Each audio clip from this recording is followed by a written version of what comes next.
अस्पताल में एक बेड पर पड़ी थी। अस्पताल के बरामदे में उसके 2 बेटे और एक बेटी चिंता में टहल रहे थे। भाई बहन को अपनी माँ के लिए सेहत की चिंता तो थी, लेकिन उससे भी ज्यादा चिंता इस बात की थी कि अब माँ को अपने साथ कौन रखेगा। जब तक माँ स्वस्थ थी वह इन तीनों से अलग अपने पुराने घर में रहती थी, लेकिन अब ऐसा करना खतरे से खाली नहीं होता और ऐसा करने से समाज में तीनों बेटे बेटियों का नाम भी खराब होता।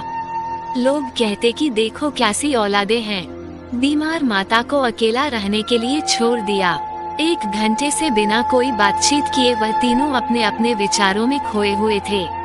फिर बहन ने चुप्पी तोड़ते हुए अपने बड़े भाई की तरफ देखते हुए कहा, भैया आप बड़े हैं, इसलिए आपका कर्तव्य है कि माँ को जरूरत के समय आप रखें और उनकी देखभाल करें।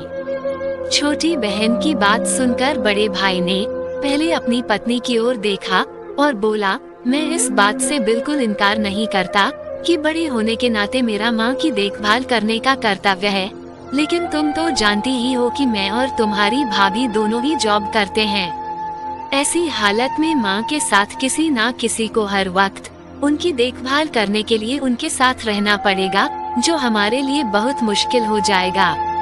बहन तुम तो पूरा दिन घर ही रहती हो, तुम माँ को अपने साथ क्यों नहीं रखती? पैसों की चिंता मत करना, जो भी खर्चा आएगा मैं दे दूंगा। सुशील भैया आप तो जानते ही हैं कि मैं माँ से कितना प्यार करती हूँ, लेकिन आप ये भी जानते हैं कि मेरे ससुराल वाले कैसे हैं।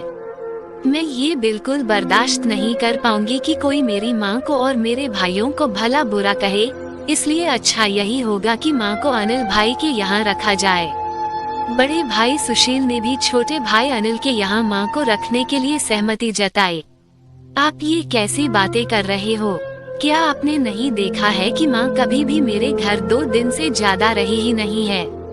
उसका मेरे यहाँ मन लगता ही नहीं है, फिर कैसे वह इतने दिन मेरे घर रह पाएगी? छोटे भाई ने अपनी असहमति जताते हुए कहा।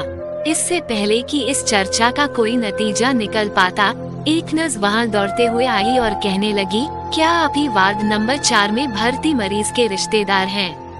आपको डॉक्टर साहब अंदर बुला रहे हैं। सभी घबरा गए और दौड़ते हुए डॉक्टर के पास पहुँचे। डॉक्टर ने उनसे हाथ जोड़ते हुए कहा, आई एम सॉरी, मैं आपकी माता जी को नहीं बचा पाया। डॉक्टर की इस खबर ने सबके चेहरे पर झूठी मूठी दुख की परत तो चढ़ा दी थी, लेकिन सभी के दिल के किसी कोने में इस बात की खुशी भी छुपी हुई थी कि अब उन्हें माँ को नहीं संभालना पड़ेगा और माँ की वजह से उन्हें परेशान नहीं होना पड़ेगा।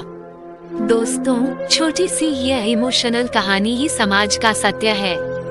यहाँ लोग ऊपर से जो दिखाते हैं वो अंदर से नहीं होते।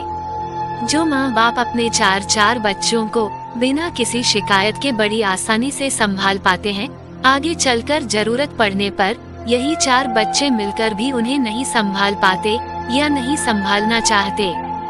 बच्चों को ये बात नहीं भूलनी चाहिए, जैसा वह बोएंगे वैसा ही तो काटेंगे। अगर आज वह अपने माँ बाप के साथ बुरा बर्ताव करते हैं, तो उन्हें ये याद रखना चाहिए कि उनके बच्चे भी बड़े होंगे और वह भी बूढ़े होंगे। जो उन्होंने अपने माँ बाप के साथ किया है, उनके बच्चे भी उनके साथ वही करेंगे। दोस्तों, अपने दिल से छल कपट निकाल दीजिए और सच्चे मन से अपने माता पिता की, अपने बुजुर्गों की सेवा कीजिए। दोस्तों, आशा करते हैं ये स्टोरी आपको पसंद आई हो, तो वीडियो को लाइक कर दें और अभी तक आपने चैनल को सब्सक्राइब नहीं किया है तो चैनल को सब्सक्राइब कर लें। धन्यवाद।